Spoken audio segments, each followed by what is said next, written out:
Blog Talk Radio. 5, 4, 3, 2, 1.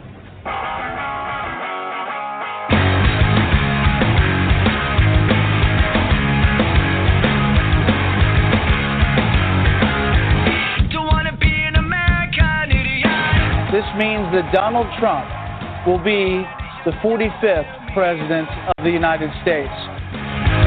And can you hear the sound of hysteria?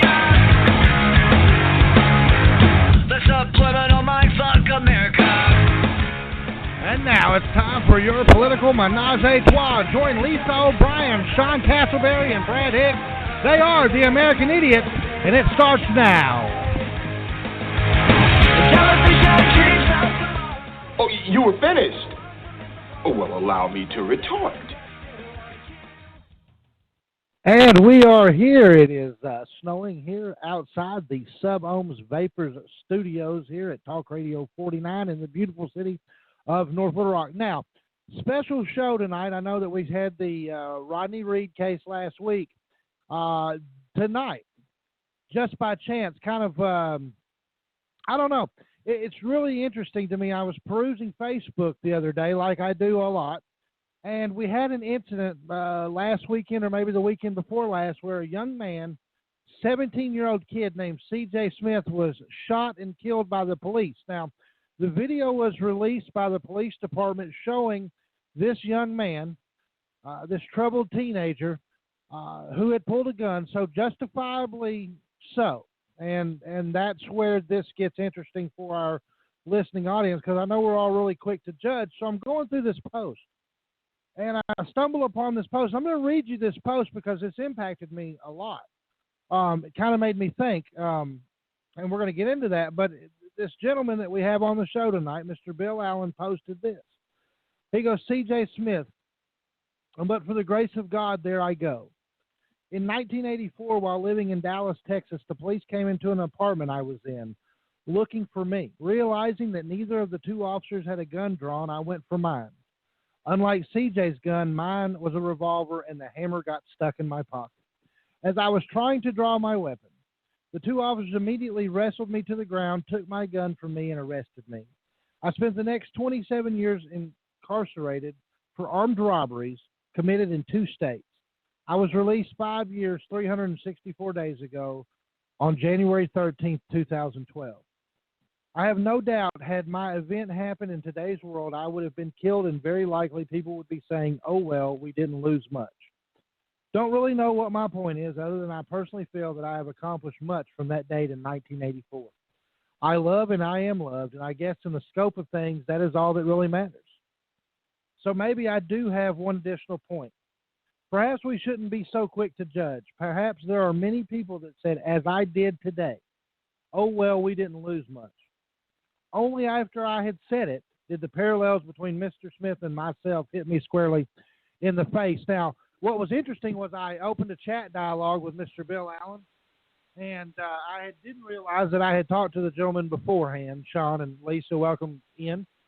And I didn't realize, Sean and Lisa, that I had talked to this gentleman before as we were talking during the prep session about his drones. And, I mean, honestly, it's like you talk to people and you don't understand or know that much about them on social media.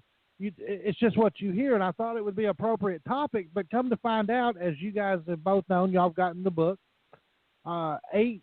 Speed Trap, 80 Robberies in 50 Years by Bill Allen. I suggest anybody go pick this up. Lisa, you said you could get it on Kindle. I believe you can order it at Amazon.com, BarnesandNoble.com, and a few other places. If you Google Speed Trap, 80 Robberies in 50 Years by Bill Allen, you will definitely be able to purchase yourself a copy. Very affordable, very small book. You won't, it doesn't take you forever to read it, but the impact of this book so far on myself has been absolutely incredible listening to Bill's story, Sean. Yes, it is an incredible story, and it's an interesting read as well. 150 pages. I did the first 80 yesterday. I finished it up today. And, the best part about it for me is that it actually read more like a novel than a biography. So it was extremely interesting and insightful as far as, you know, what went through his mind during the time and, you know, everything else that he went through. I definitely recommend this book for everybody. It was really good. Absolutely. I mean, you know, you look at the way they describe this. It says Allen describes the exhilaration of his youthful rule-breaking behavior as well as the crushing reality that followed. Lisa, before we bring Bill in, your take on the book so far. I know you said you have not been able to finish it, but you've just not been able to put it down either. No, I haven't. I read until about 1:30 or 2 last night. I didn't get it until around 11 o'clock. And then I've been reading it all day today, and it's fascinating. It's kind of funny because you see some glimmers of a change in attitude, but then you see some of the old, when he's talking about the attitude before, of, you know, like somebody snitches on him, they're the bad guy, not him for what he did. And coming to realize that he needs to change the way he thinks about things and looks at life. And I'm in that portion of the story now. But it's fascinating. I mean, the small bit that I've read, I haven't had a whole lot of time to read it. As you can tell, I've been working a lot on show prep and the new intro and things of that nature. But, you know, just having met with him Sunday for a little bit, was so ready to put this show on, especially amidst what we've been going through. So let's not hold it up any longer. We're going to welcome into the Sub-Ohms Vapors studio over the Sub-Ohms Vapors hotline, Bill Allen. Mr. Allen, are you with us? Yes, I am. How are y'all doing? I'm doing great, and a little bit of snow out here in the south. You know, we're just kind of getting accustomed to this weather, as it will be 65 this weekend. So, yeah, we're supposed to get Lisa's recovering from her date with the Minnesota Vikings. Yeah. Hey, but that was astounding, wasn't it? Yes, it was. Yes. It was. My sister blames it all on Sean Payton. She said he should have run out the clock. Well, they did score too quick. Yeah. So, Bill, we talked about him before the show went on the air, and then obviously I read the Facebook post that caught my attention, and when I reached out for you. So, you know, your thoughts on the CJ Smith situation, and then the parallel that you experienced from your own situation. Well, you know, I was watching the news when they released the footage, the dash cam footage from the officer's vehicle about the C.J. Smith incident. I watched it, saw exactly what he did. It did not strike me as anything that had gone on in my life. It was not until the next day when they were going through all the robberies that he's been charged with and so forth that I turned to my wife and I said, we didn't lose much. Well, the fact of the matter is, it was my wife that slapped me upside the face with the statement of, "But for the grace of God, there go you."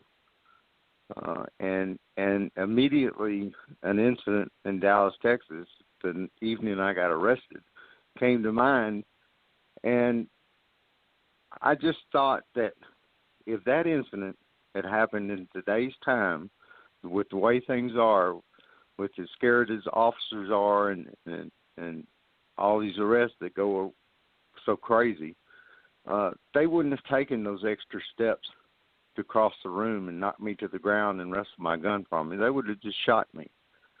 But that didn't happen. And I was allowed to grow up. And there's not anything in my past that I will defend. I was a bad guy. I would have had the police in Dallas shot me that day. and they reported it on the news, people would have been right to say we didn't lose much because there hadn't been much lost. But I was allowed to grow up, and after growing up in prison for 27 years, I actually changed. And who's to say that C.J. Smith wouldn't have changed too? Nobody knows that. And that just really hit me. Man,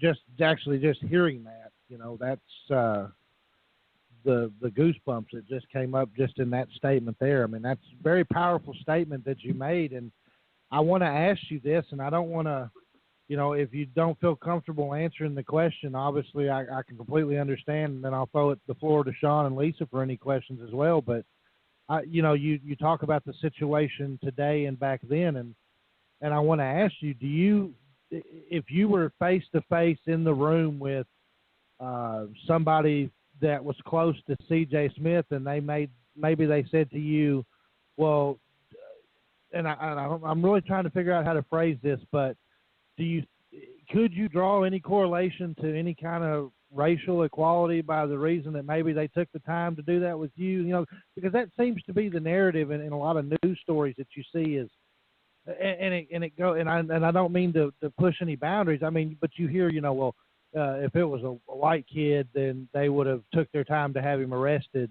I mean, what's your thought on that, if you even want to have one on that? Well,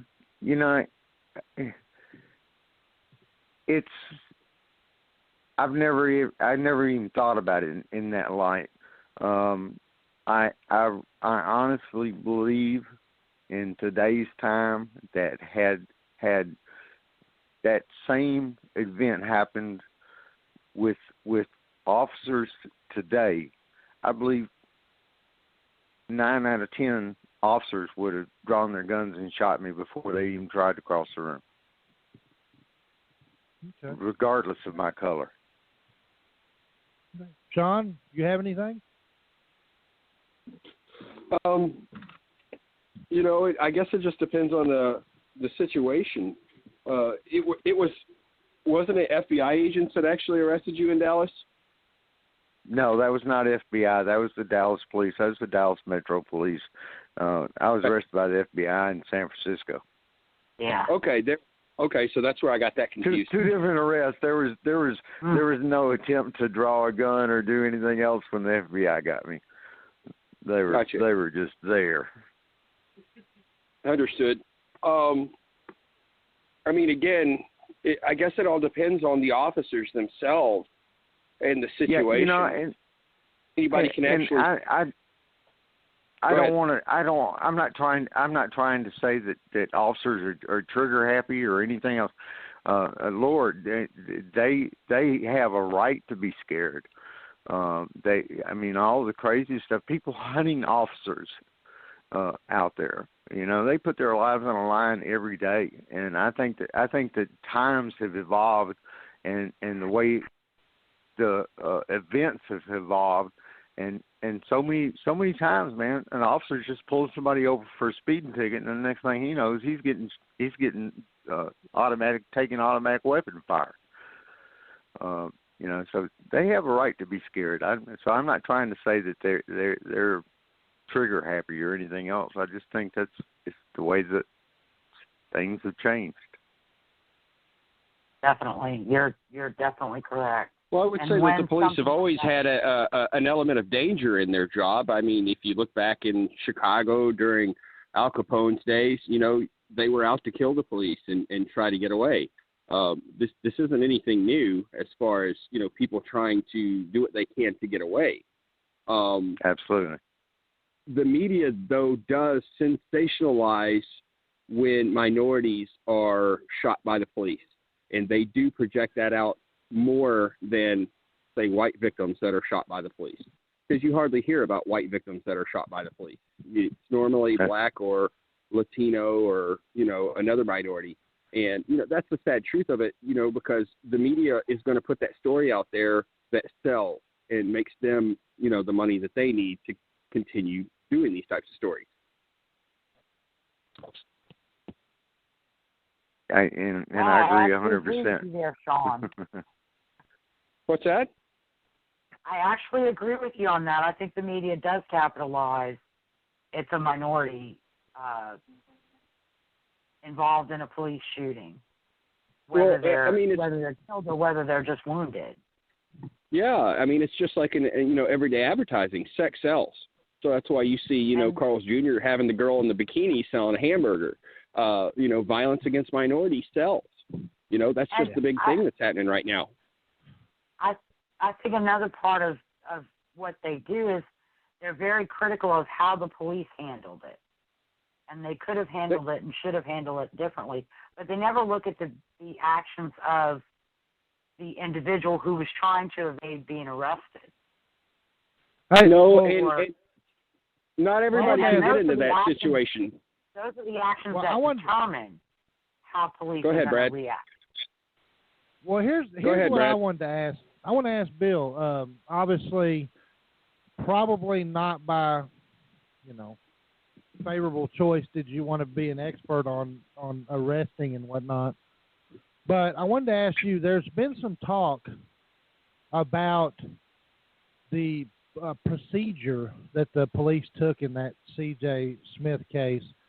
I want to go back to, they were saying now that the police department should have had the young man in handcuffs. I mean, I don't know police procedure very well at all. Should they? I mean, obviously, it's. I don't think any of us are qualified to make that to answer this appropriately. But I just wondered, is there your thoughts on the whole? Should he have been in handcuffs, or was there anything that could have circumvented this horrible outcome that occurred? Well, I think that I think the officer did an excellent job. He seemed like he was trying to be engaging and keep everything low key. He was even talking about his shoes and stuff. And when CJ made mention that he had some weed on him, the officer was making light of it, and that was to keep Mr. Smith calm. If the officer started coming down on him real strong right then, Mr. Smith might react. Is what I'm sure the officer was probably thinking. The things that concerned me about what I saw about that video and their procedure, and again, I'm not an expert, and this is just my opinion, but there was two officers that you could see. One of them was standing with his back to the camera and had supposed to search those first two victims, two people that were sitting on the curb. He didn't do a very good job of searching them. He was lucky that they didn't have weapons too. I think that once Mr. Smith started doing all the reaching that he was doing, that's one of the two other officers should have closed in and gotten closer and more involved. No, I think you're absolutely right about that. I mean, when you look at any type of situation where a police officer has to pull someone over, they don't know what's going to happen, and they have to be extremely cautious. And watching this video, that police officer was extremely professional.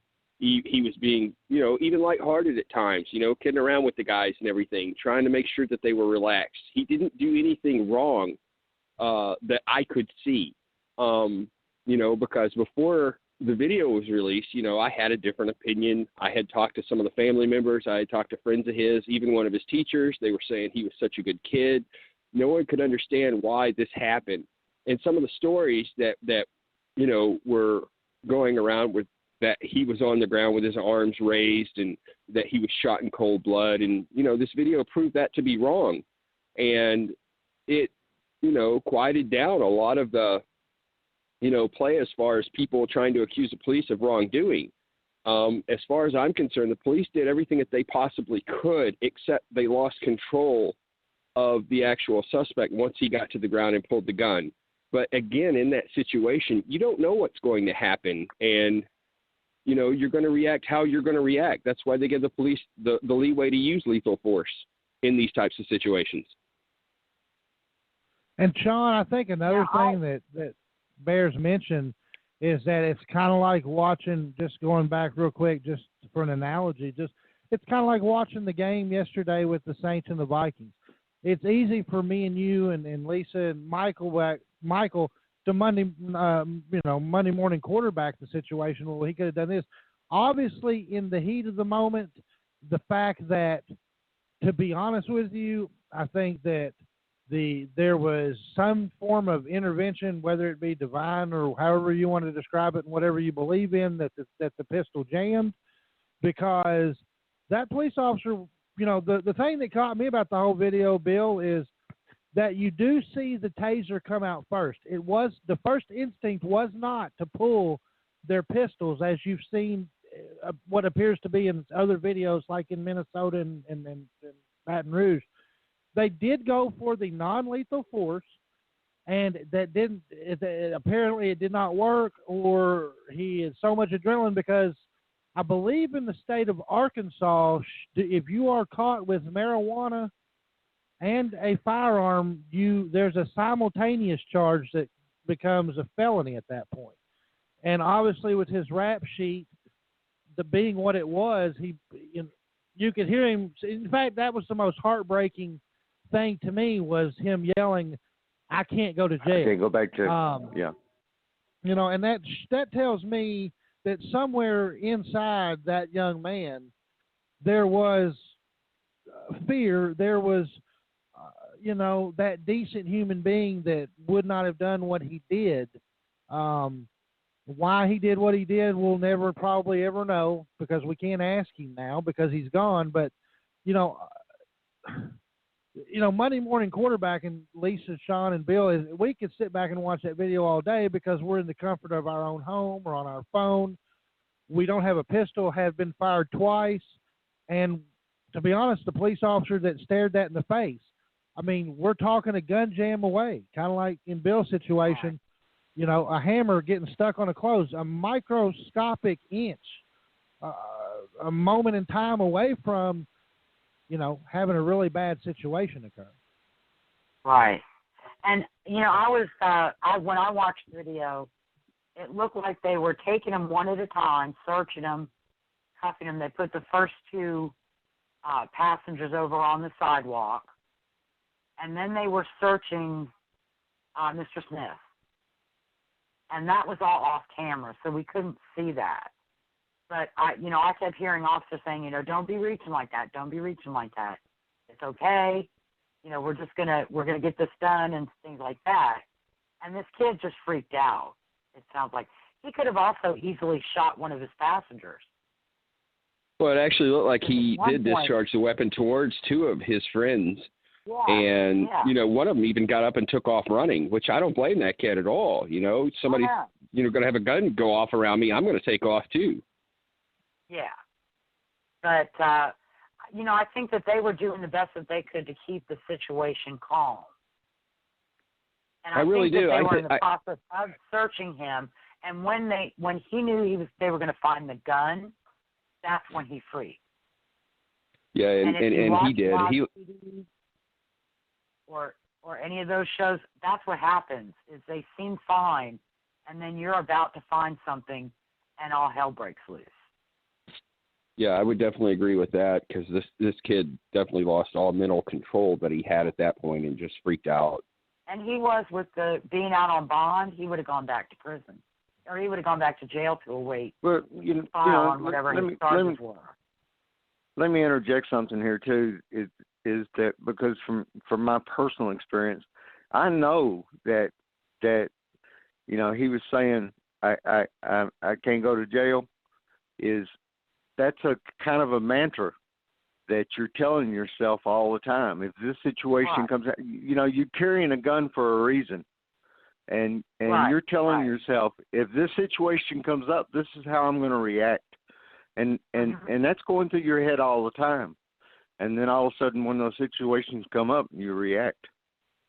Yeah. Well, Bill, And can I that, ask you? that was something that was interesting in your book that I read, that, when you decided to commit, the robberies, it was already a done deal. Done. Yeah, it was done. Exactly.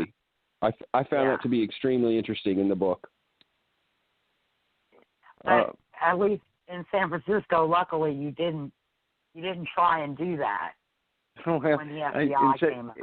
When the FBI came, there was nothing to do. They were so fast and professional, and they were just there. And I mean, coming up out of stairwells, and they were just there. There was nothing I could have done. It had anything, I couldn't have done anything. Right. And obviously a different day and time, too, Bill. I mean, I don't know how long. I mean, from the time that you were actually pinned as the because like I said, I apologize, I haven't had a chance to read, but when you were pinned as the suspect or the wanted man, today's day and age, they can flash your picture just about anywhere. Social media, Twitter, Instagram, Facebook, MySpace, TV couch, whatever you want to, I'm sure there's something, and it's everywhere. Back in the 80s, you had to rely on, print and or the news media, and that didn't travel as much as it did. So, no, it's humor now to think about it, which is really a kind of a good lead into to a story that's in the book at the very start of the book, if you'd like to hear it. Well, I know myself. I found it fascinating how you were able to go from Arkansas to San Diego, then down to Miami, then back to San Francisco, and travel the entire country by the use of a credit card. And, you mentioned that it was this Visa.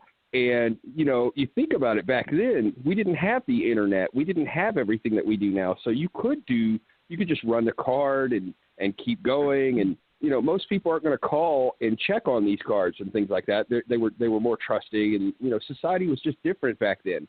And, that just blew my mind, because I was a child back then, and I didn't know anything about any of that stuff. And, I'm reading this book and thinking, wow, what a time to live, that you could just take one card and do all of that. $15,000 worth of charges, and just you crisscrossed the country like twice. That was amazing. Well, Sean, do you not remember? You got to remember back then too. They took your credit card, they stuck it on this little deal, and it had a carbon copied paper, and they run that little thing across. Exactly. There wasn't the instant access to the account, or let me push an F4 key and report it as stolen. I mean, it took time. Exactly. And I think, and so Bill, I mean, your experiences with, like, in relation to that in today's time, I can't say I'm sure, but do you ever think about, what you did back then and how it would translate in today's society? There's, if I was trying to do the stuff that I was doing back then, I wouldn't last but just a minute. I mean, we never would have made it out of Oklahoma back in 1980. I thought the exact same thing. Yeah, I thought the exact same thing. Back in the 70s, Tommy Robinson, the sheriff, he used to set up deputies in pharmacies behind two-way mirrors, and just waiting for me or one of my friends to come in there and rob the store. They would have all this. With so many cameras and everything, I wouldn't even be able to stake out a drugstore anymore without them being all over me. That's true. It is amazing how much technology has changed in that time period. I mean, we're talking about 35, 40 years since that career of yours started. And, that was another thing I was going to ask you about too. When you were finally released, how much culture shock did you go through to realize what the internet was and how much the world had actually changed? Well, I was fortunate in one aspect of this, in that my last number of years, I was trustee. I was released as a trustee on a 309 program to the Washita County Sheriff's Department, which means I was still an Arkansas Department of Correction inmate, but I was in the custody of the sheriff in Washita County. Being that trustee down there in Washita County for 5 years allowed me to get out among people and do some interacting and so forth. And I was aware of the internet while I was in prison, of course, watching the news and everything, but we didn't have any access to it. I was a clerk, and it was always a major deal in prison to make sure that none of the clerks had any access to the internet.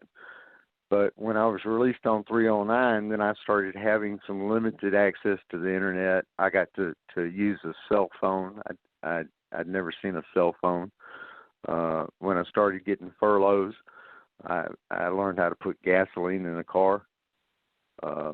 There's quite a number of things that really impacted me. The traffic is atrocious now, even in Little Rock compared to what I was used to. If sure people followed me as close and stuff as back then as they do now, I'd have been in a fight every day. In traffic, I'm amazed how people drive out here now, and I guess I've become one of them. But we all have. Yeah. It was quite a bit of culture shock. I can remember walking into Walmart with my mom on my first furlough, and this is 2001. I'm not sure how many years I've been in, 19 years, something like that.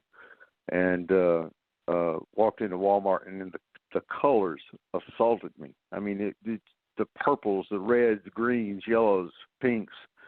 I hadn't been seeing anything but blues and grays and white.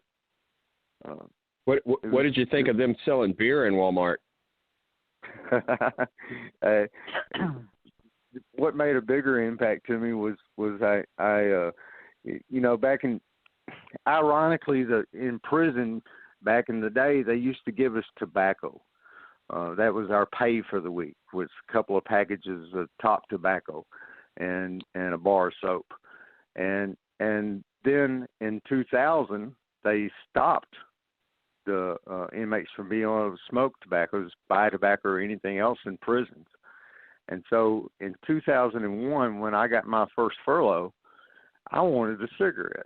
And I went into a store in Mountain View, and I ordered 4 packs of cigarettes. I figured that would last me my 5-day furlough. And I gave the lady a $20 bill, and she handed me back some change. And I looked at her and I said, wow, they gave me 50 years for that. I couldn't believe it cost that much money. It's And crazy how much they do cost. Yeah. Yeah, I asked somebody before I went on my first furlough.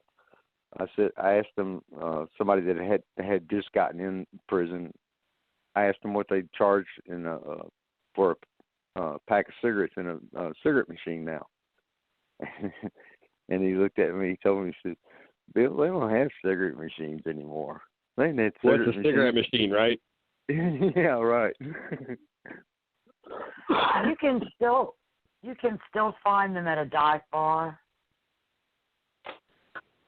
Oh yeah, you can go to Vegas. I think I've seen one. Yeah, if you go to Vegas, down there on Las Vegas Boulevard towards the north side of the city, you can actually still see some cigarette machines, but they're like $8, $10 a pack. You know, at that point, it's insane. You probably have to insert your driver's license or scan your driver's license or something. No, you just got to go to the bar and buy an $8 drink to get change. That's all. Yeah.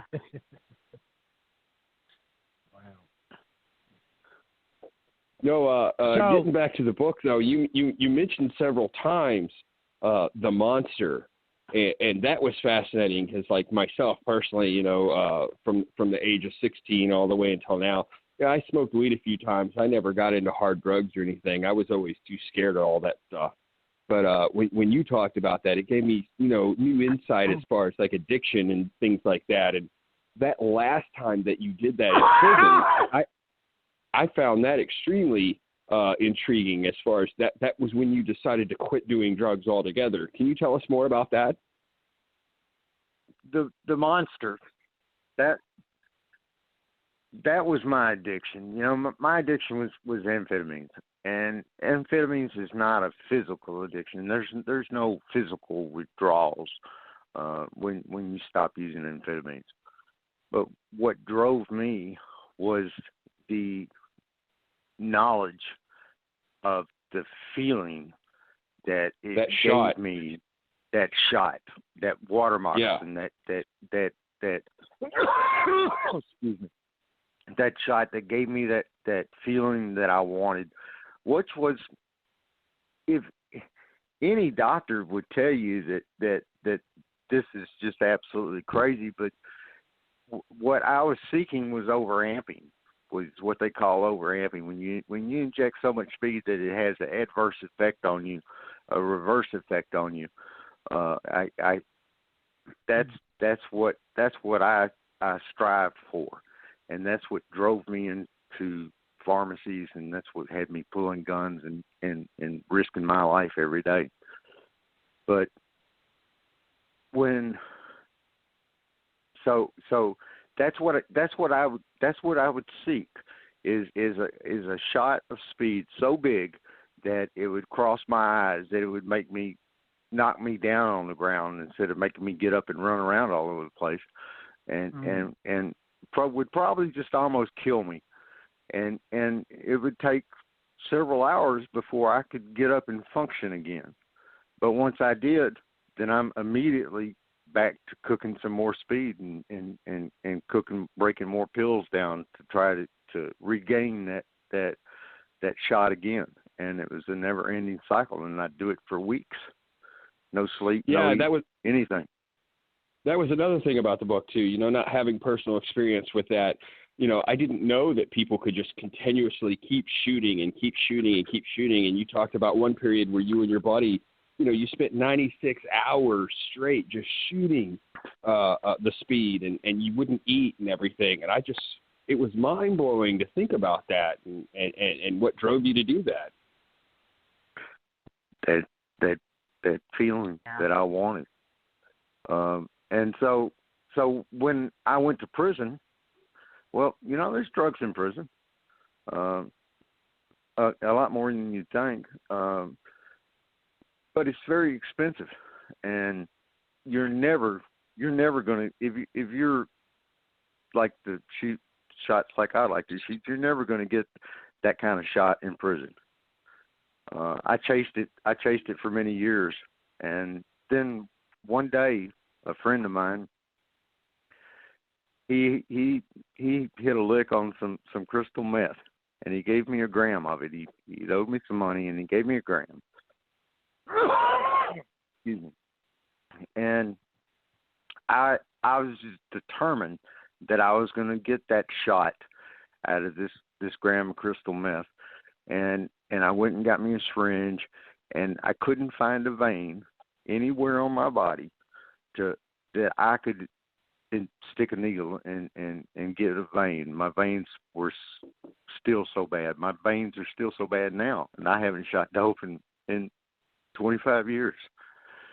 So I got a friend to inject me with it, and I fixed up the whole gram in a very large syringe, and had a very big needle, and a friend was going to shoot me up in the back of my leg, and he told me, he said, "Bill, this might kill you," and I told him I didn't care. Just go ahead. I wanted to do it all. And he shot that shot into me, and I turned over, and my eyes went cross, and drool started coming out of my mouth, and my heart started beating real fast, and then started beating real slow, and it was exactly what I'd wanted. It was what I'd been dreaming of for years, and I hated it. I couldn't stand it. And I lay there, and I wasn't sure if I was going to live through that shot or not. But I lay there on that bed in prison, and I just swore to myself that if I lived through this shot, I'd never do another one. And I've never. And you haven't since that day. Never even wanted to. It was like a fairy godmother came down and hit me with her magic wand on top of the head and just said, "You'll never do drugs again. You'll never want." I remember reading that. Yeah, I remember reading that. And again, that was just so insightful and fascinating, especially for people that haven't, dealt with any of that. When I was a manager for National Home Center, I had a guy that worked for me there, and he was telling me when he was in prison and work release, he made more money selling cigarettes and dope inside the prison than he did working for me. And that blew my mind back then. Yeah. The interesting side note to all of that, when you talk about the drugs in prison, relating back, not to get off the subject at all, but just going back to the C.J. Smith issue that we were talking about, was I believe it was his mother that was convicted or caught smuggling in marijuana to, was it his dad or stepdad or somebody in prison. That so I mean, obviously, drugs run pretty rampant in the correctional facility, because that's one of the felony, or I think it was a felony charge she was actually facing or had faced. So I mean, they're even using drones now. They're even using drones to smuggle it in now. I didn't know that.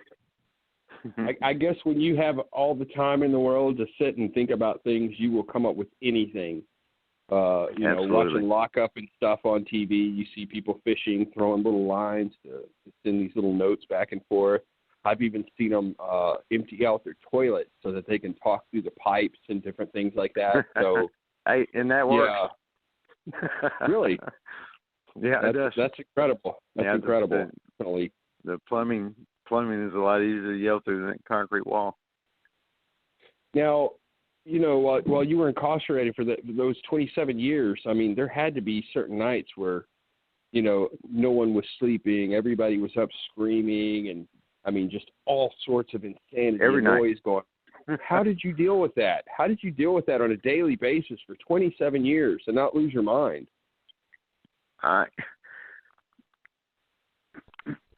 Noise is. If somebody was going to ask me what's the number one thing that you hated about prison, I'd say noise. Yes. You have to learn to pull your world in. Your world is your bed, your locker box, your little area. There's no telling what might be going on right next to you. And you better not be trying to pay too much attention to it. You just kind of got to tune everything out. Another thing is, and this is humorous to me, is FM radios. They sell radios with headphones, and I always had a radio with headphones, even when FM radios were illegal. I don't think FM you could have anything but an AM radio until like 1993 or something. So that's what you used to basically quiet down everything that was going on, was your headphones. I put my headphones on and I'd read a book. Reading was my escape. I read, I don't know how many thousands of books. That's all I did. I'd read. Listen, I quit school after the 8th grade. I didn't even really. They had to pass me through the 9th grade, but so I got a 9th grade education. But I've got a published book. Got you. And how that happened was reading. And that's all I did. Now, read. That Braille program that you worked with the Arkansas School of the Blind. Are you still associated with them? Are you still working with them? No, I'm not.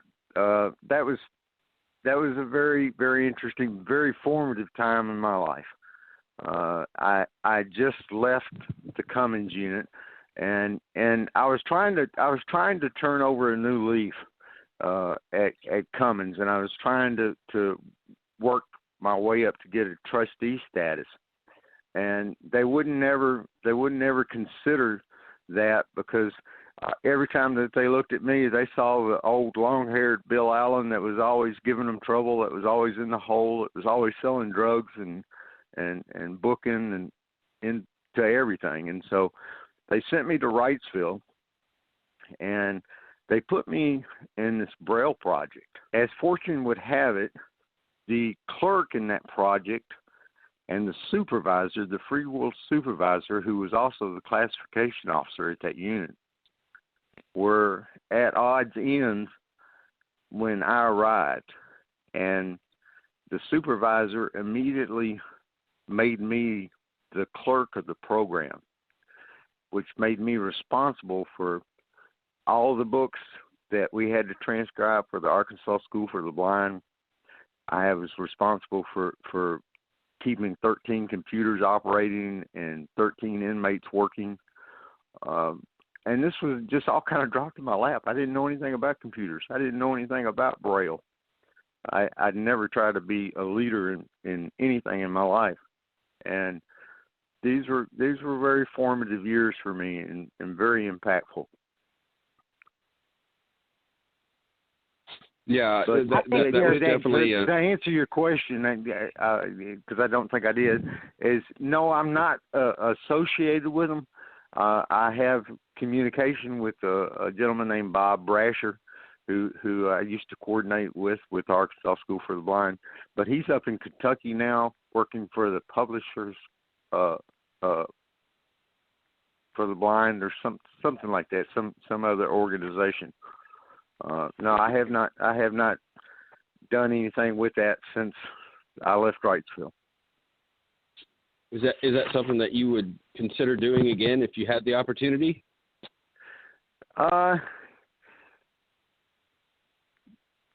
Maybe. I could do some transcribing. It would. I know I'd have to do some brushing up. It's like learning a whole new language. Absolutely. It's very interesting. I mean, I can still read it. I know I can. I was showing my grandson some Braille in an elevator that a few weeks ago, explaining to him about the letters and the numbers and stuff. Well, the cool thing about the internet today is that you can actually freelance, all the information that you're doing, kind of like what we're doing with the show now. So I would definitely encourage, you looking into that, trying to freelance and get as much, of your experience out there as possible, to go about that way, definitely through the internet. I think that would be an amazing opportunity for you. Braille really puts a different perspective in things. Back, we used to make Christmas cards for the kids at the Arkansas School for the Blind. The guys at the Braille Project would all get together and we'd design these Christmas cards and send them to the blind children there at the school. And every year the teachers would come down and they'd bring us some extra food and stuff for the Braille inmates to thank us for doing their books and so forth. And so I handed one of the teachers one of the Christmas cards that we'd made for the children. And this teacher in his earlier life had been able to see. And he was rubbing his hands over the front of the Christmas card, and the Christmas card had a Braille representation of a candy cane on the front of it, and it said Merry Christmas in letters. And I could see the teacher rubbing his hands over this candy cane, and he had a confused look on his face. And I was thinking, he can't tell that that's a candy cane. And then all of a sudden I saw the light come on in his head, and when he recognized what he was feeling there, what the picture was, and he told me, he says, Bill, this is really good, except one thing. Blind children don't realize that a candy cane has a stripe on it. In this Braille image of the candy cane, we'd done a stripe represented by raised dots. And that was what was throwing that teacher off. I see what you said. On the candy cane. Yeah. Another good example of perspective is one time they asked a blind child, says, can you draw a picture of a T-shirt on a chalkboard? And the child said, certainly. and he went up to the chalkboard, and he drew a medium-sized hole, 2 small holes, and a larger hole. Circles. Nice. On the chalkboard. Because that's what his T-shirt represented to him. Wow, that's amazing. So anyway, that's cool. Yeah, and so in trying to represent things, and one of the things that we did in the Braille project that I was very instrumental in, because I was interested in, I'd mentioned before, it was images. I'm very interested in images, and one of when I first started in the project, one of the transcriber's notes that we put in the front of every book was, all maps, charts, graphs, and images have been removed. I didn't like that. I thought that the blind children had just as much needed the images just as much as a sighted child did. And so I became very involved in learning how to do tactile graphing, which is presenting images in raised lines and dots and so forth. And started putting all the graphs, charts, maps, pictures that were in all the textbooks and in the students' books. I think that's something interesting you could do with your drone footage too. That would be really amazing. Yeah. So Bill, when you first, we got about 6 more minutes before we take the break, but so you first enter, and Michael wanted me to relay this. You first enter the ADC, which is the Arkansas Department of Corrections, for those that aren't familiar with that. Obviously was there kind of a 2-part question. Before you got caught, was there, I know obviously the high of the drugs, but was there a high for you to have accomplished all this? The robberies and whatnot, and the travel back and forth without being caught. And then when you get to prison in the ADC, was there a point in time that you thought, obviously it was not until later that you say that you turned your mentality and your life around, but had you thought about attempting possible escape at all, or was that even a possibility in your attitude in prison? When you first got there? My whole focus when initially going to prison was first to learn the law. I did much of my own appeals, basically all of my own appeals, all the way up to the 8th Circuit Court of Appeals, and to get healthy and to run. And so I used to go out in the yard and run and run and run. And my whole theory was that when I hit that fence, I was going to be outside their perimeter when they started looking for me, because what they do is they figure out how long you've been gone, how far, what kind of distance you could have covered in that amount of time. They send everybody out to that distance and then start working in. And I was going to be outside that perimeter because I could run so fast and run so far. And so I got to where I could run every day. And I could run all day if I wanted to. And because once my appeals were exhausted, I'm gone. They're going to have to shoot me off the fence because I'm just not going to sit there and die. And I'd made up my mind.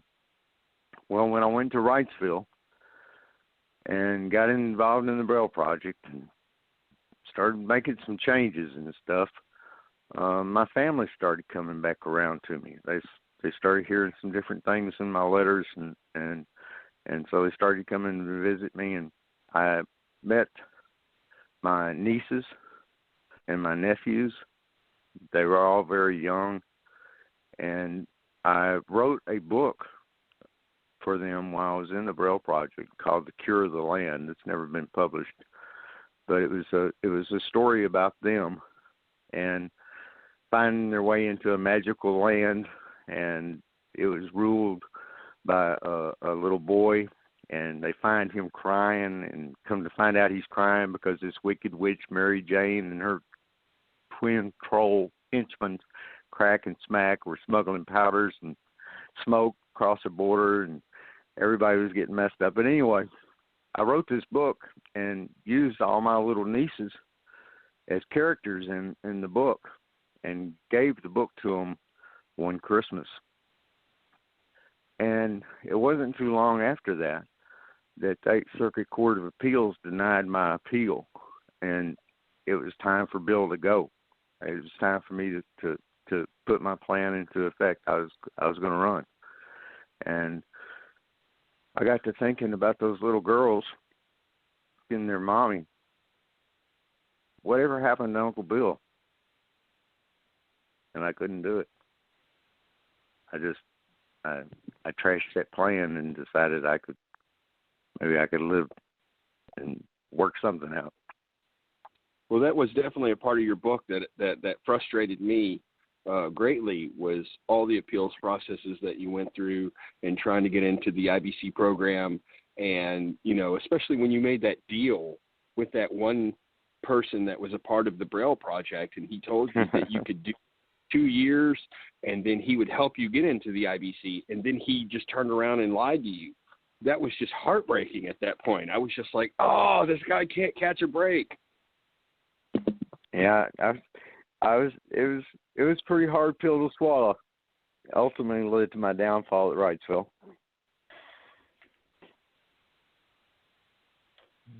Well, Lisa, do you have anything real quick before we go to break that you'd like to discuss with Bill? Well, no, not really. It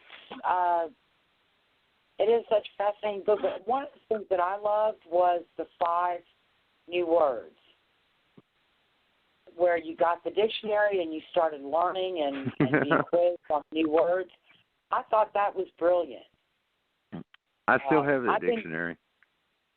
I know, I read that, and there's not a lot of words in it that don't have your little dots by them. Yeah. I think that's great. I've been using a dictionary since I was 5. You know what the problem with that is? With my technique? And anybody can tell this when you're talking to me. I don't use a lot of big words. When I'm writing, I'll use a lot of big words because I know the words, but I don't know what they sound like because I've never sat there and used them in conversation or heard anybody use them. I didn't have a button to click on so a speaker would play that word out for me. And I didn't have much schooling, and so all those little accent marks and all that stuff didn't help me much. Right. My father was an engineer, and my mother was a legal secretary, and they were not afraid to use big words in front of the children. So I understand. Well, I was going to say that Albert Einstein used to try to explain all the physics that he had come up with, all the theories of relativity and everything, so that a 3-year-old could understand it. So using big words isn't always the best thing in the world. If you can get a 3-year-old to understand it, then you've done an excellent job, in my opinion. I agree. Well, Sean, we're going to take a small break real quick, pay some bills per se. We will be right back. You're listening to the American Idiots podcast with our special guest, Bill Allen. We'll be back in just a minute. Are you looking for the best deals for your vaping needs and accessories? Then check out the guys at Sub-Ohm Vapors. With daily specials on a wide selection of mods and juices, they will surely become your one-stop shop. Ray and the guys at Sub-Ohm Vapors, located at 6929 JFK Boulevard, Suite C in North Little Rock, Arkansas, want to see you. Join them on Facebook, Twitter, Instagram, but more importantly, visit the store or call 501-392-6487. Sub-Ohm Vapors. Vape it like you built it.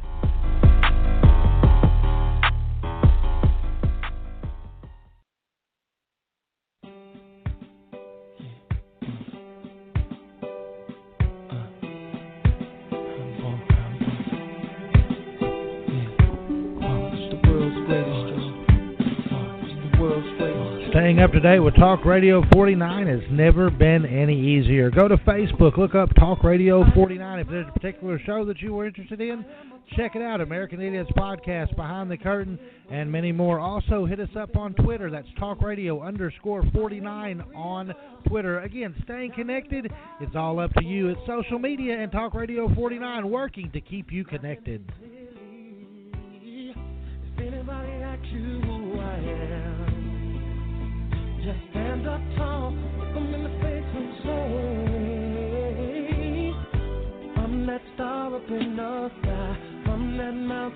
up high.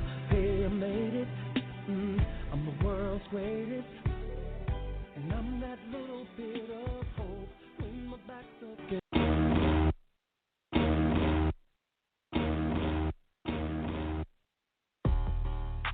And this is your Sports Minute brought to you by Mike and Mike. Jaguars 45, Steelers 42. The Patriots 35-14 over the Tennessee Titans, while the Eagles outlasted the Falcons 15-10, and the Vikings pulled off a miracle, beating the Saints 29-24. And that's been your Sports Minute brought to you by Mike and Mike. To recap all the action, to break it down, that's what Mike Pettis and Michael Carnahan do on the Mike and Mike Show, and it comes to you Wednesday nights at 8 p.m. Central Standard Time, only on your fun and game station, Talk Radio 49.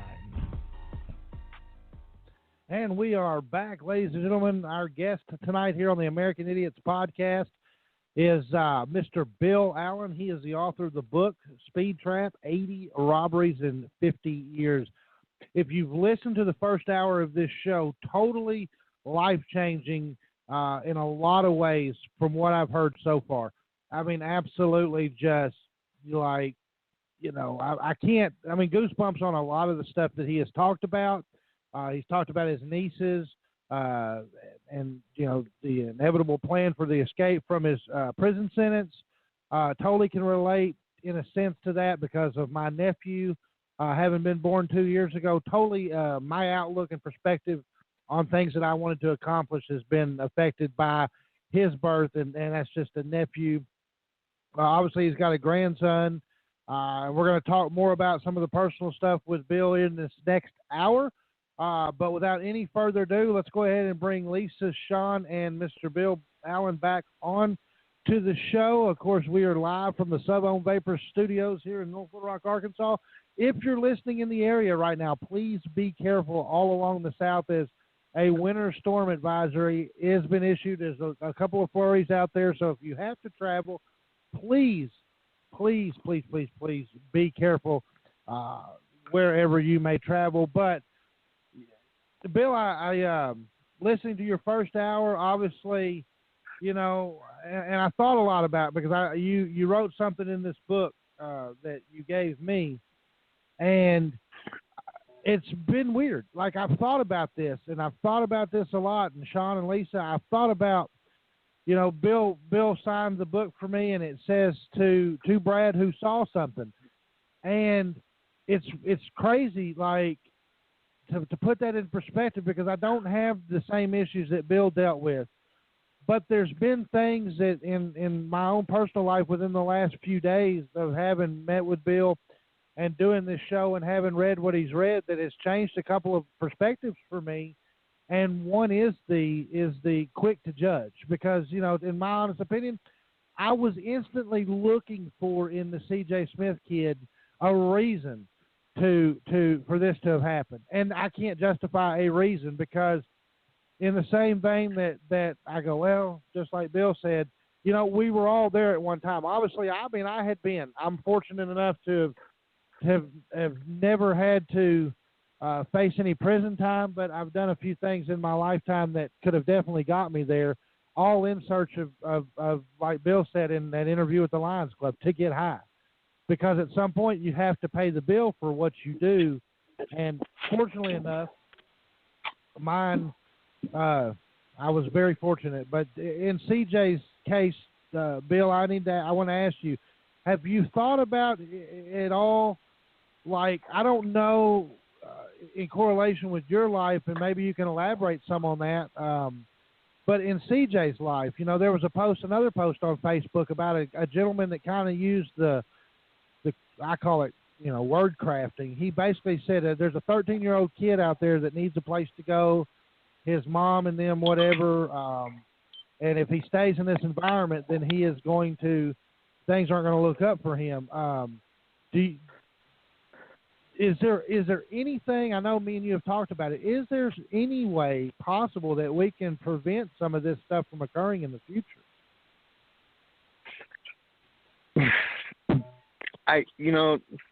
The answer to that is so involved and comprehensive that it's families are breaking down.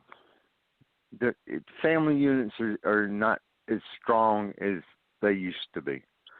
When the family breaks down, then society's going to have to step in and do something.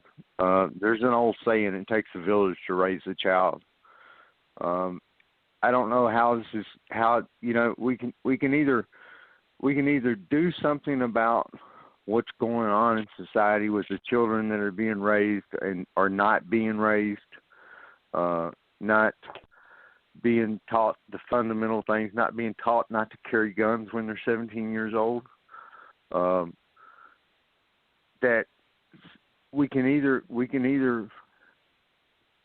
sit around on the boundaries and be ready to pounce when somebody misbehaves, or maybe we can get involved a lot earlier and try to keep that behavior from ever happening, because they just learn different. Right. I don't, and that's going to take such an involved undertaking from so much of the community, not just the churches and the different programs around, but people. It's impacting everybody. Crime, drugs, all of this is impacting everybody. And are we just going to sit around on the boundaries and wait for somebody to screw up and make sure we have a good, strong force to pounce and a lot of prisons to lock them up? Or are we going to do something about it? You're right. And I want to ask, and Sean and Lisa chime in respectively, but Bill, I wanted to ask you first. Methamphetamine speed, obviously very, very addictive substance. I'm missing teeth because of it. But it wasn't, and it will grab you. I mean, Bill's, it will grab a hold of you, and it will not let go until it wants to let go, or it puts you under. But Bill, I wanted to ask you, pop culture today, the movies, the music videos, the rappers, and even the metal bands and hip hop, R&B, pop music, whatever you got. I go back to, and then the way, like the biggest show that won the most awards, Breaking Bad, about a high school chemistry teacher who goes rogue and starts developing meth, and then you see the money he makes and how glorified it is. Do you see that as being obviously to me it's a no-brainer, but in your honest opinion, with the youth growing up today with all that, do you see shows like Breaking Bad where they're glorifying this evil drug and how it can make you all this money and this, that, and the other, and it makes it so easy looking to do? Obviously, it can't be as easy to say, especially today's day and time.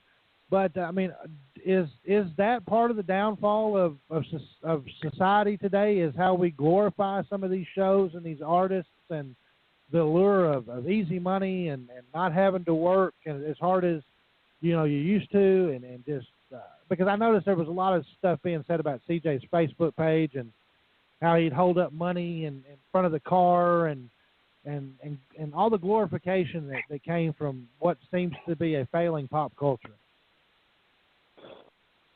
Well, certainly I think that plays a part in it. I've got a rather strange opinion on drugs and the legality of drugs, and all this is going to kind of play into your question, in that if all drugs were legal and somebody just wanted to go and get it, then they could just go down to the pharmacy and get by whatever prescription that they wanted. Then the heroin addict that has a $500 a day heroin habit right now because he's having to go out and buy his heroin from a dealer that's charging these astronomical prices, could go down to the pharmacy and get him a couple of Dilaudid tablets for $10 and satisfy his addiction for the day for $10. He might go out and steal $10 to get his next day's fix, but that's all he's got to steal is $10. He doesn't have to steal $500. And if we took all the money that we spend on locking people up, on prosecuting people and everything from drugs, from the task force that are involved in searching for them, and all the court systems and everything else, if we took all that money and spent that money on education, on the kids, and show them the reality of what drug abuse is and what the results is, then I think we could get on the other side of this. So the shows and stuff that glorify the use and the lifestyle like that, it may be that way briefly for a very brief span, but that is followed by years of dirt and filth and ugliness and decay and backstabbing and hate that is not depicted in those movies. That is the reality of drug abuse. We need to start brainwashing our kids if that's what it takes. That this is a bad way to go, and then let them make their own decisions about what they're going to do instead of us trying to enforce it. And I'm certainly not an advocate for drug use. Absolutely. But No, you I understand what I'm saying? I think Education you've is hit some really good points. Yeah, I think you've hit some really good points with that. Again, I fall way to the left of everyone else's arguments on this, and I believe all drugs should be legalized. I think that if that were to happen, the prices would go down. People would be able to do what they want. The people that are going to overdose and ruin their lives, that's going to happen anyway. But if you look at Europe and you look at the example that they have shown Americans on how to deal with drug abuse and different things like that, they've legalized drugs. They've done things differently. They're closing prisons. They're, taking care of addiction instead of incarcerating people. They look at things in a different perspective than we do, where we are just about punishment. We're not about rehabilitation here in America. And that's where we need to focus. When you look at all the problems that you've brought up tonight, there are solutions to all these problems, and we need to look at the solutions in very simplistic ways to take care of these things. The fact that we try to complicate it and accuse people and argue back and forth, those things don't do anything at all. It's the simple things that people have done to actually take care of these problems that are working in other societies that we need to look at. By example, we need to humble ourselves as Americans and say, hey, maybe we're not the best at everything. There are other countries doing things better than we are. They're closing prisons. They're eliminating addiction. They're doing things that are actually helping people. If we could just humble ourselves and do the exact same thing and follow the example of people that have done things better, I think it would work out a lot better for us. The course of rehabilitation is what I like to tell people that are involved in drugs is they are never going to get off those drugs until they reach the point where they've lost enough. Everybody's got a different level of what enough is. You might have a 16-year-old kid. His dad goes out and buys him a brand new car on his birthday, and he's out with his buddies that night getting high, drinking. Wham! They have a wreck. Car's totaled. Nobody's hurt, but the car's totaled. Dad takes the son down to the junkyard the next day and shows him his birthday present. He says, "There's your birthday present. I hope you enjoyed it." And that kid looks at his car and he says, "Never again. I'll never do that again." And he lost enough. He lost his new car. And he never does it again. He never uses drugs ever again in his life. Then you got some idiots like me that basically have to spend most of their life in prison before I ever reached that point where I'd lost enough. And the fact of the matter is, in all the people that I've dealt with and all the people that I've known that have gone to prison for drug abuse, I only know a handful of them that are still drug-free.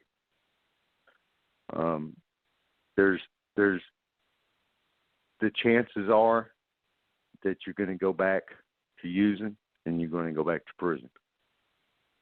So doing is not working, and it's never going to work. And the cost of doing it this way, trying to fix somebody that's broken after the fact, is never going to work. You just have a few exceptions, like me. I'm just an exception. And the only thing that makes me an exception was I was fortunate enough that I got to spend 27 years in prison to grow up. So many people don't get that opportunity, and they keep getting out, and then it ends up killing them. Now, if they had a better program, though, that would have taught you about addiction and everything at a younger age, do you think you would have continued to do that? Well, this is the thing, and I've thought about this a lot in my life, because I was raised in a good upper middle class family. I was raised up in Lakewood, North Little Rock, and my older brother was a preacher. My sister worked for this church, and my brother followed my dad into life insurance, and they're all doing well. I, on the other hand, can remember watching a movie in the 6th grade called Reefer Madness. And that movie made a pretty good impact on me, because there were people jumping off buildings. They were smoking pot, and they were jumping off buildings and stuff, and seeing all this crazy stuff. And I thought, well, I'll never do that. But when I did eventually try marijuana, and it didn't make me want to think I could fly or jump off a building, and I didn't see any kind of crazy hallucinations and stuff, I just thought that movie was a bunch of bull. So that everything that they were telling me about drugs was a bunch of bull, and so I just didn't pay any attention to it. Went full steam I think ahead. that is a mistake. I think that is a mistake that the other side does try to portray as far as anything in our social capacity to understand. It's fear-mongering. They try to put that out there. Marijuana is a gateway drug. It'll destroy you. And like that film that you talked about, I've watched that film and I laughed my ass off at it, because it just it's not reality. It is. It's absolutely insane. It's from like the 30s. Yeah, I mean, it is. But 30s or 40s. But So the reality, that was their attempt. the reality of drug abuse. Yeah. If we could show our children that's impactful. That will make some changes. Now, I would agree with that. Bill, have you ever Yes. thought about going out to high schools and talking with high school and maybe middle school kids about addiction and about your story and the path that it led you down? Yes, I have, and I've gone to Sylvan Hills High School. I've gone to several high schools down in the Camden area with the sheriff down there. Kids are my. That's really where my heart is. Right. I want to see the kids. There was when I was a trustee on 309. The place that I slept was a different area of the jail, and for me to go from the place that I slept to go to where I worked up in the front offices of the sheriff's department, I had to pass by this stairwell where they handcuffed juveniles and would leave them sitting in this stairwell in these chairs waiting on the juvenile authorities to come pick them up. And I'd have to walk by these juveniles 3 or 4 times a day. And it was always, different kids, different days. And I'd always make it a point to stop and start talking to them and telling them about that that maybe the whole reason that I spent my life in prison all those years was so that I would be here right now to talk to them. And wonder if I was just too busy to stop. The whole reason that everything that happened to me my entire life was to bring me to this moment so that I could tell him something that may stop him from going down the path that he's going and change his life. But I'm too busy, and I don't stop and I don't talk to him. Then my whole life's been lived in vain for nothing. I missed my opportunity. So I didn't miss any opportunities. I've always spoken to any group that's ever invited me. I've tried to get into high schools. It's a little bit difficult. They're pretty picky. Yeah. There are programs online that you can look at it as far as public speaking. With your background, I think you would qualify for that. And definitely they'll pay you for each public speaking that you do. And you can go from New York to Hawaii and back and actually just, sustain a life that way. I'm gonna send you some links on your page on those that I've seen. I think they would be very interested in your story. Okay, sure. I'm interested. Because I wrote the book for a reason. Yeah. I wanted to tell my story. And being a published and author gives you, an advantage over a lot of people that haven't even done that. I got fortunate, that's for sure. It's unfortunate how people think it's not going to happen to me. Oh, there was a friend that I'd met after my release from prison, and it was a girl. She was a friend of mine, and I'd run into her every now and then one day I got word that she was starting to do methamphetamine, and I went and saw her, and I told her, I said, "You cannot handle this. This is going to get you." And she looked at me and she says, "Bill, you just really, really don't know me. This stuff is not going to get me." And I looked at her and I told her, I said, "No, I don't really know you that well, but I know that stuff that well." The next time I saw her, she'd lost over 100 pounds and was homeless. Yeah. Well, I tell you, Bill, listening to your story so far and that experience, I don't know if you're familiar with the country artist Jamie Johnson, but he does that song, High Cost of Living.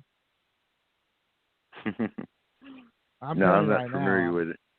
I'll tell you right now, I mean, I don't know if you would appreciate it or not, but it's a really, it talks about, him, and it's a true life story. I mean, he wrote the song about himself. He was a former military guy, and he got mixed up with drugs and stuff, lost his wife and a bunch of other stuff, and did a little time, and he comes back out, and he just talks about the high cost of living ain't worth the cost of getting high. And that's if you get a chance, if you want to, you can listen to it. But I want to go and talk about, when we started off the show and you said, but for the grace of God, and you said that Debbie had woke you up. Can you talk about her influence in your life then and now?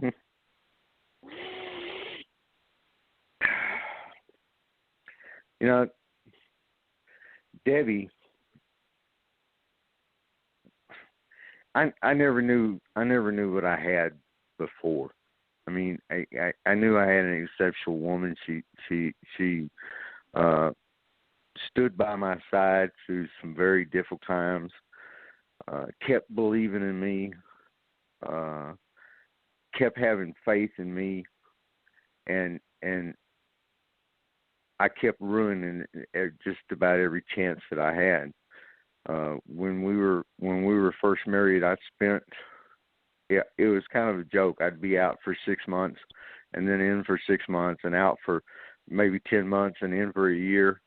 She always had a furlough for me about every 6 months or so, and when I got sentenced to 50 years in prison, it broke her heart. It broke my heart, but it was over, and I pushed her away and told her not to contact me ever again. And the way that we have come back together and stuff, and her willingness to forgive me, to still love me, has,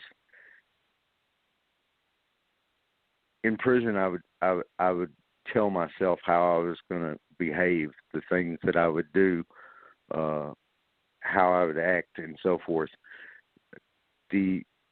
Her coming back into my life has sealed all that stuff in so hard, so firmly that I'm not going to make a misstep. The cost too high to me. I'm going to follow through with all of my commitments, all my promises, fulfill my obligations and everything, and it's all due to this woman, man. I don't know what would have happened with me had I gotten out and not had Debbie. People used to ask me, what are you going to do? Because I was approaching. It was looking like I was going to finish this thing up, and I was going to walk out of there one day, and people used to ask me, what are you going to do when you get out? I said, I'm going to buy me a Harley Davidson, and I'm going to ride it all over this country. And when I've ridden everywhere here, I'm going to put it on a boat, and I'm going to take it over and go to Europe. I'm going to go ride over there. And when I get too old to ride it, I'm going to ride it off a cliff. And they'd always say, why waste such a good Harley? But that was kind of my plan, because I didn't know what I was going to do. I didn't know what anything was going to be, So her coming back in my life has made a very, very big difference. Is she there with you right now? She's in the bedroom right now. Well, you definitely need to thank her for all of us that have been listening tonight for making you feel that way. Yeah. Yeah, she's amazing. Still, I got to Yes. be honest. Some of the stuff, I've only read a little bit, but I would have kicked your butt out so fast. That one thing where you'd been off with one of your friends and on like a binge, and then you came home and she asked you what you'd been doing, and you turned it around on her like she did something wrong. Yeah, I was good at that. And that was, that was your way of dealing with your conflicted feelings about knowing what you were doing was wrong, but you didn't want to face up to it. And I totally understand that, but I would have kicked your butt out. I'm just saying, because my mama did not raise me to be a meek, quiet woman. Yeah, I can definitely say when I was reading the book, when I first got into the first 3-4 chapters, I didn't like you at all. I was like, who is this guy? This guy's a scumbag. And then I kept reading it, and then you evolved, you grew, you became a better person, and I couldn't wait to get on the show tonight to actually talk to you and let you know that, I was really impressed with how you turned your life around and everything. I think you've done some really good things. I've lived with addiction in my family, I very rarely drink because of it. So I recognize some of those things because that's what it does to people. It just changes them. Completely. I never, not in anything that I'd ever done in my past, do I ever try to defend my actions because they're indefensible. I was a piece of crap, and There's just no, and it changes you. I wasn't raised that way. It just but you were still a human. But you were still a human being that was suffering and going through addiction, and that's the important part, is that you finally got to a part where you grew and you evolved past that, and you became a better person. And that's the best part about your story, is that you did that on your own. No one could bring you to that. You had to find that for yourself, and that's the best part of that story. Yeah, and I have to say too that, when you were committing a robbery, you were bluffing because you didn't want to hurt anybody, which I, really admired.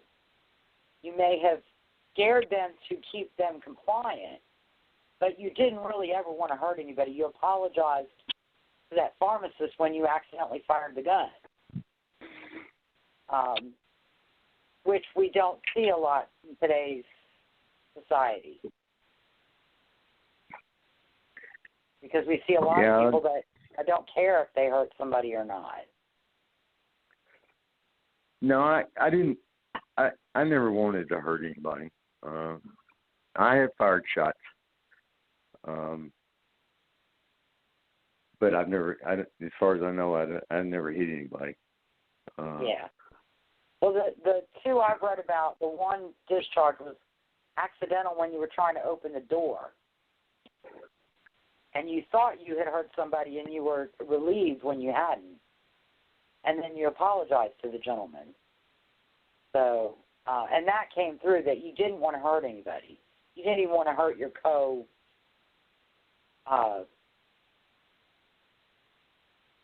my driver? Your drivers, and you said you would, but you weren't really. So, and that was something, we don't see that, because we see a lot of times very brutal, these types of things when they happen are very brutal, and people are very seriously hurt or killed. But again, it's the addiction. I just wanted my drugs. I just wanted my drugs. Yeah, and you get that through the book, that you're talking about the addiction had control of you, but you still had a conscience enough not to want to harm anybody else, and that came through in the book very clearly.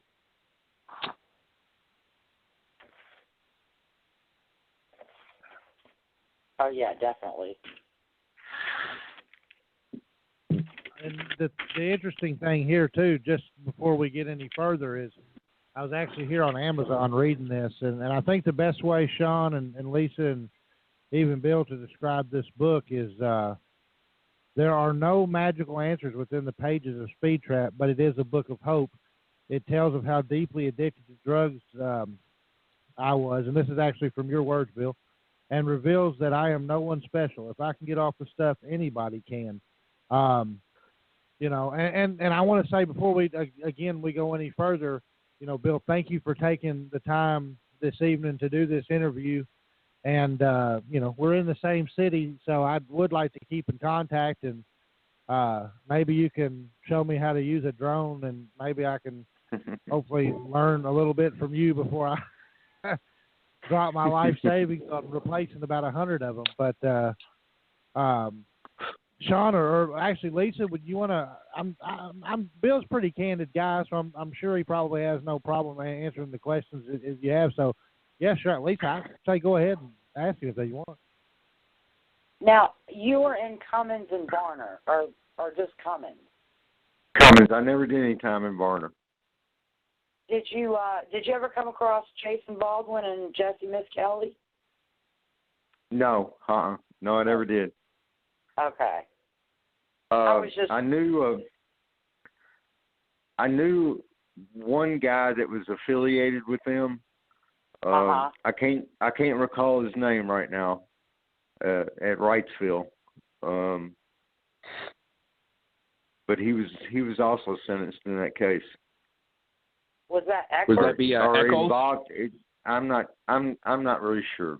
This is kind of foggy. Remember, remember now, the proceeds of 80 pharmacies have gone through this body and this brain. Yeah. Well, Eccles was on death row, so I think he was I think he might have been at Varner or Cummins for a while, but he was on death row.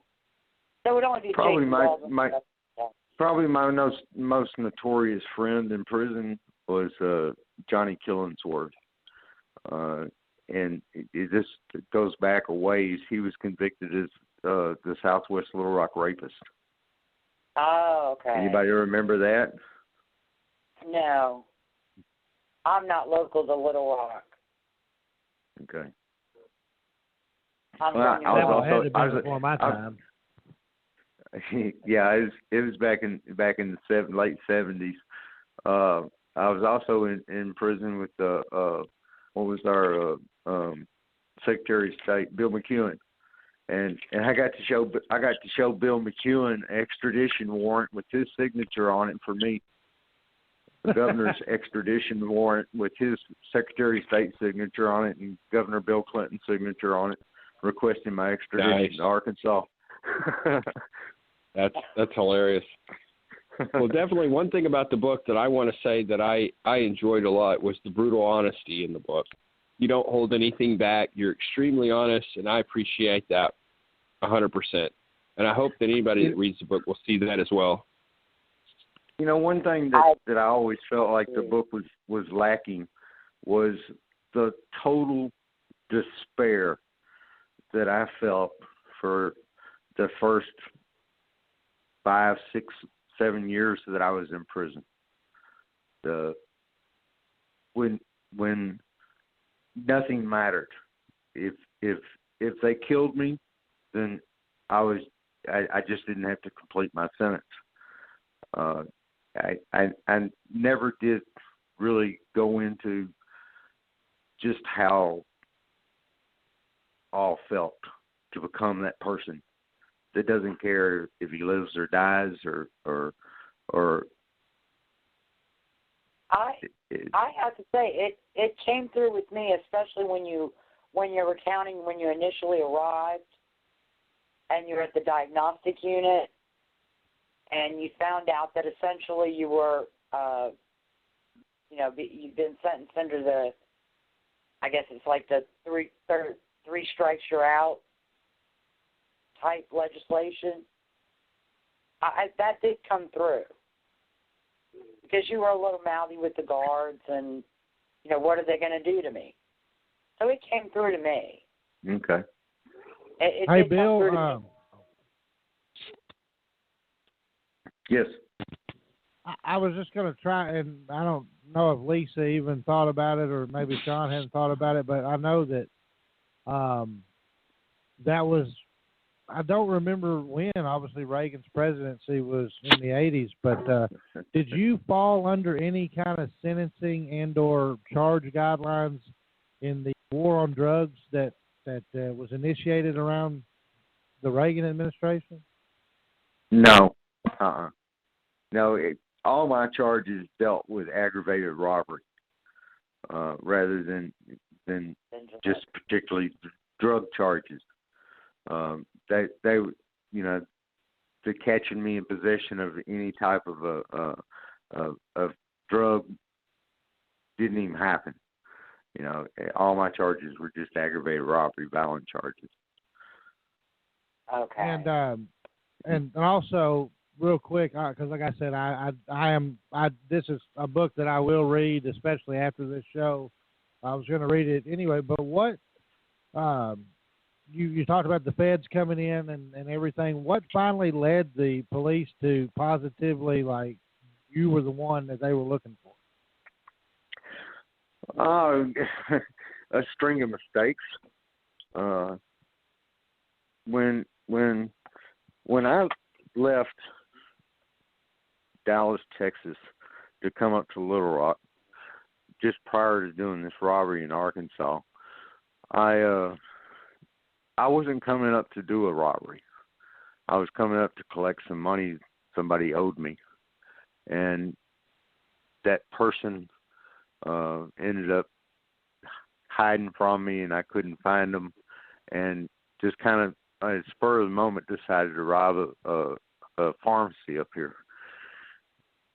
So I used my own motorcycle that I'd ridden up from Dallas, Texas, and when I had a girl that was waiting for me at a place, and she was gonna switch. I was gonna give her the drugs and the gun and everything from the robbery, and she was gonna take that in her vehicle, and I was gonna ride my motorcycle home. I was gonna change the shirt that I had on and ride my motorcycle home.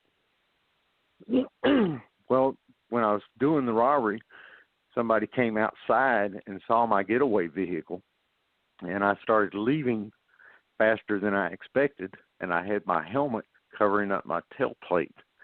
It was stuffed down over my tail light of my bike, and my helmet bounced off when I was driving out of the parking lot and started rolling in the direction of the people that were coming out of the pharmacy, pointing at me and saying something. And I decided that I better just get out of there. And I was up in Conway, Arkansas, on a motorcycle when they had helmet laws in Arkansas. And so I got to the place where I was meeting my friend, and I didn't have a helmet. I couldn't ride that motorcycle home. And so I put that motorcycle down at center stand and left it in the parking lot and jumped in the car with my friend and left my motorcycle there in the parking lot. Motorcycle that was registered to me. Police found it, traced the bike, started looking for me. Found the helmet, got a fingerprint off of it. It was me. It's almost, and do you look back on that? I mean, obviously you probably look back and you probably think as in, you know, I'm sure you're probably glad that did happen, because no telling where you would be had, I mean, I don't know. Do you think it would have been different had you not gotten caught? Have you ever thought about your life?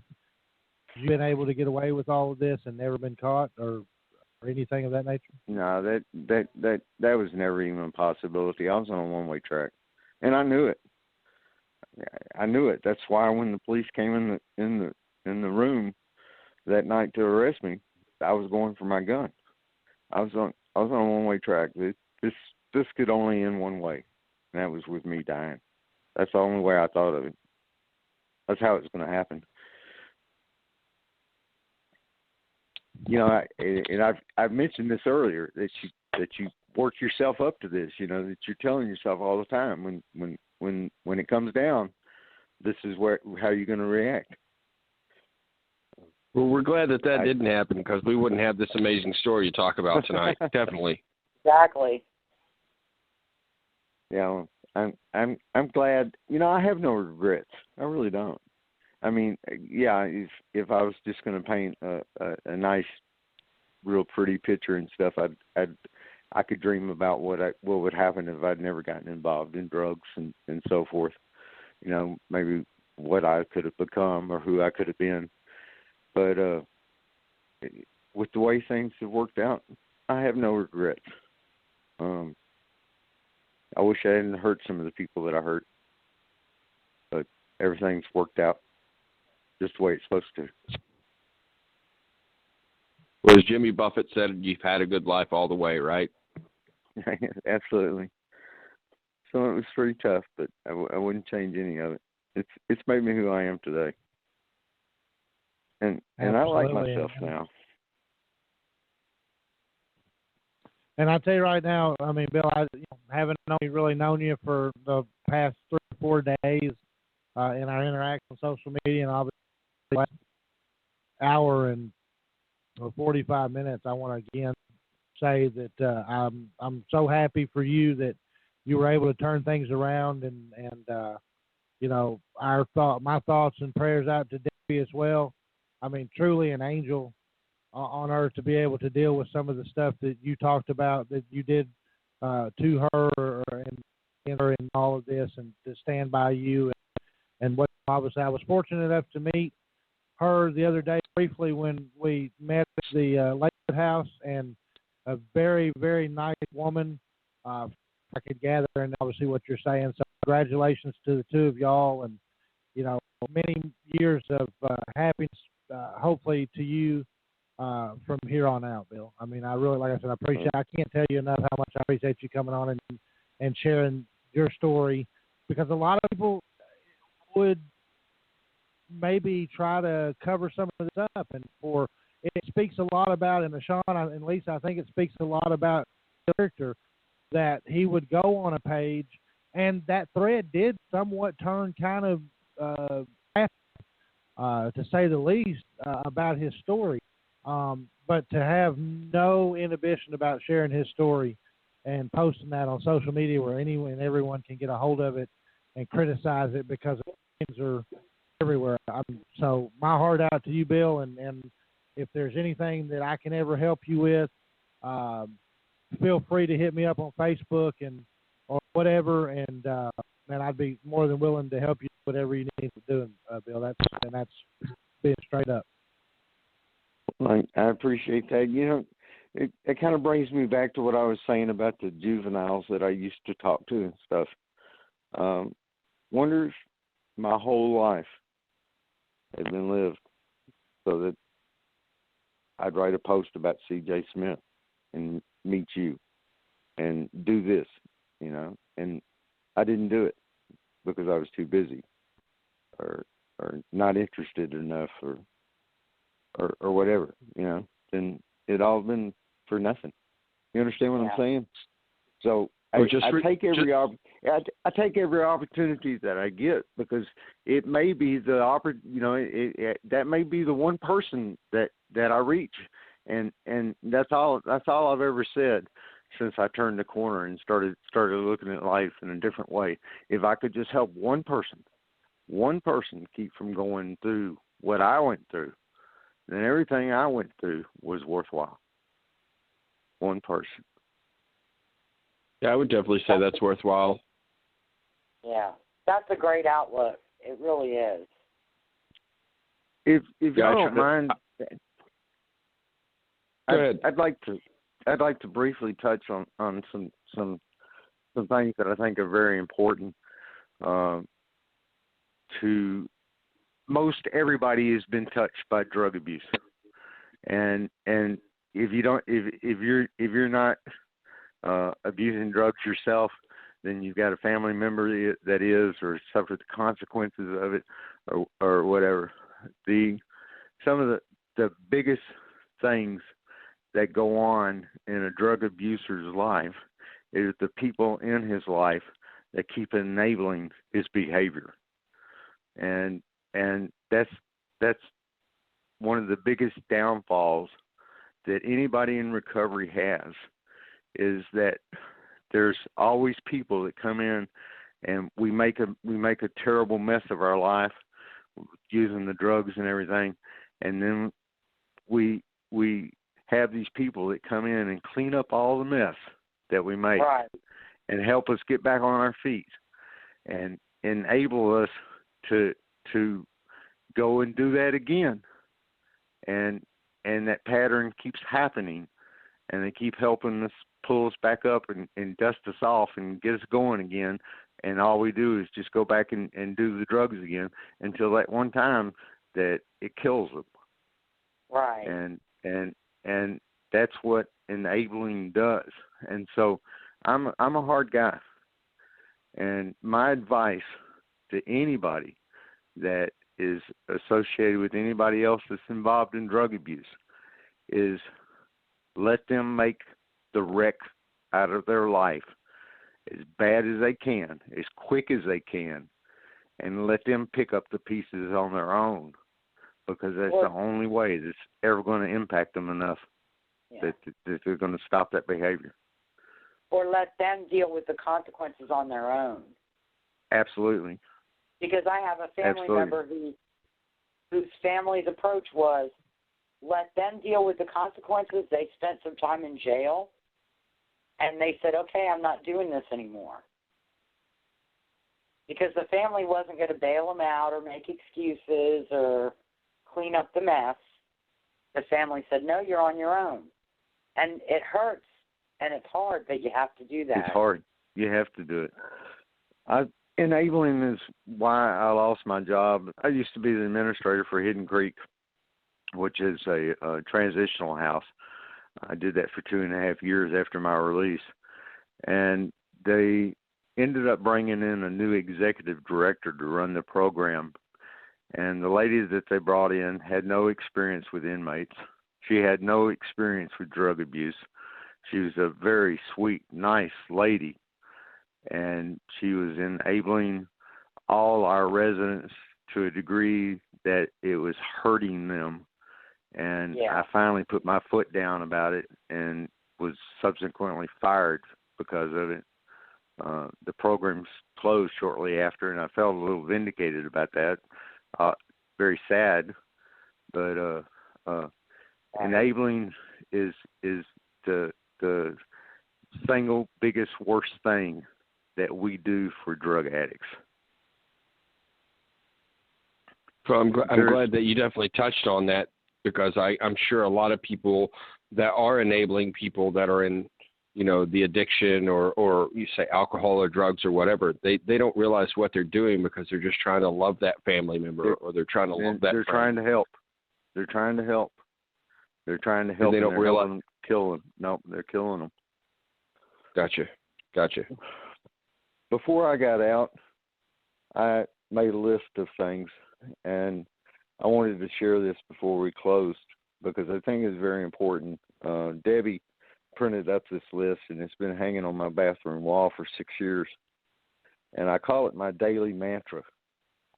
And it's a list of 10 things that I repeat to myself every day. And like I said, I sent this to her prior to my release, and have looked at it every day since. First one is patience, patience, patience. Number 2, make Debbie happy today. Number 3, never sacrifice morals for gratification. Number 4, my word. Number 5, never lie. Number 6, follow the right course in all things. Number 7, be dependable. Number 8, accept advice. This is not my world. Number 9, keep my temper. Anger equals failure. Number 10, consider the impact of those I love. Those are the rules that I followed when I came out. Those are the rules that have allowed me to be successful.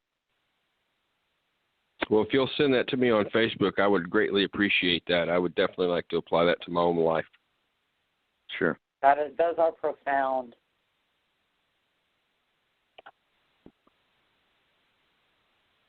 Well, I've enjoyed this, y'all. I was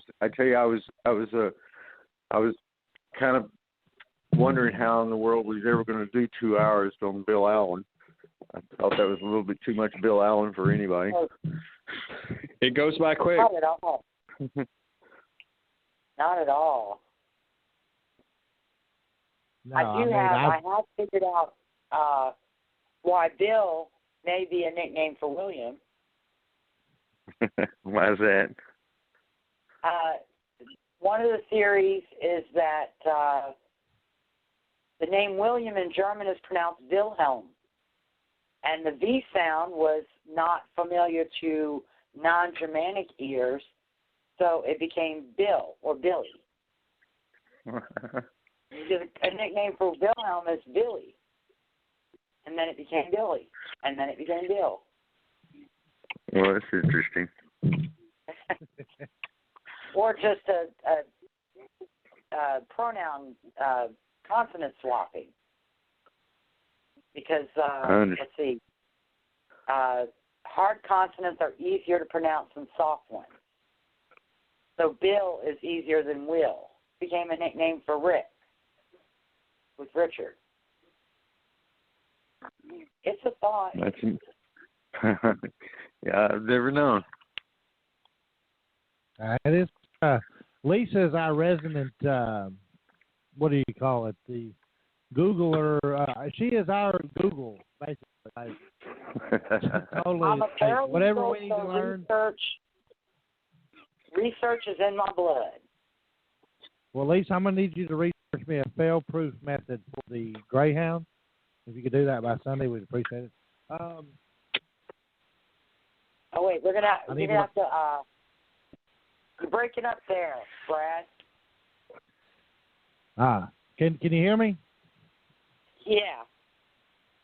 If you could research me a nice thoroughbred and/or Greyhound bedding system, that would be great. I'm gonna need it to be pretty successful. Oh dear Lord. Yeah, share the link with me. You know a horse in Kentucky that you can take for thoroughbred. Well, absolutely. Well, Bill, I appreciate you for coming on. I know Lisa and Sean do as well. We're Bill. up against. Thank you, Bill. Thank y'all for having me. Thank you for coming on, and I'm so glad that I stumbled upon your post and that we made this happen. Definitely, if you have a chance, ladies and gentlemen, get out Amazon.com, BarnesandNoble.com. Google the book, Speed Trap, 80 Robberies in 50 Years by Bill Allen. You've heard him tonight talk about his story. Want to let everybody know before we go off the air that this is a podcast. We present this as a live show for 2 hours every Monday night at 8 o'clock, but this does archive, so you can pull this up at your leisure if you want to listen to it again, or if you haven't heard it and you just caught the last tail end of it or whatnot, you can listen to the entire thing. You can go to blogtalkradio.com/talkradio49 or 490, whatever the call letters are. By the way, Sean wanted to mention, and it's kind of neat that we did this on today. We had this influential message from Bill, inspirational message. Also, want to send out a big thank you, and our remembrance to Martin Luther King on this Martin Luther King Day for the message that he inspired the world with in his lifespan. Again, Bill, thank you so much for coming on. We will be back next Monday night, 8 o'clock Central Standard Time. Not sure what we're going to talk about, but it's going to be something, I hope. Probably try to get back to the roots of what we've been doing, which is look ridiculous, but I'll have to take more classes from you, Michael. There it is, Sean. I did it. My one Michael Knox. Hey, by the way, Sean, and Bill, I want you to know that Sean has been messaging me, and I'm looking at this picture of you and Kathy here in 1988, and Sean is very pissed that you have better hair than he does. I am really pissed about that because I'm too pretty to go to prison, and I am the pretty one of the American Idiot. So your hair really made me jealous in that picture. Yeah, I used to have some hair. Well, Bill, we'll have to get together sometime, and I'll have to learn how to do the drone thing so that I can try to do what you've done with those videos and pictures. But for for myself, Sean Castleberry, Lisa, and our wonderful guest, Bill Allen, you've been listening to the American Idiots podcast show. We will see you all next week. Same bat time, same bat channel, same bat shit. We will talk to you at 8 o'clock Monday. Good night, everybody.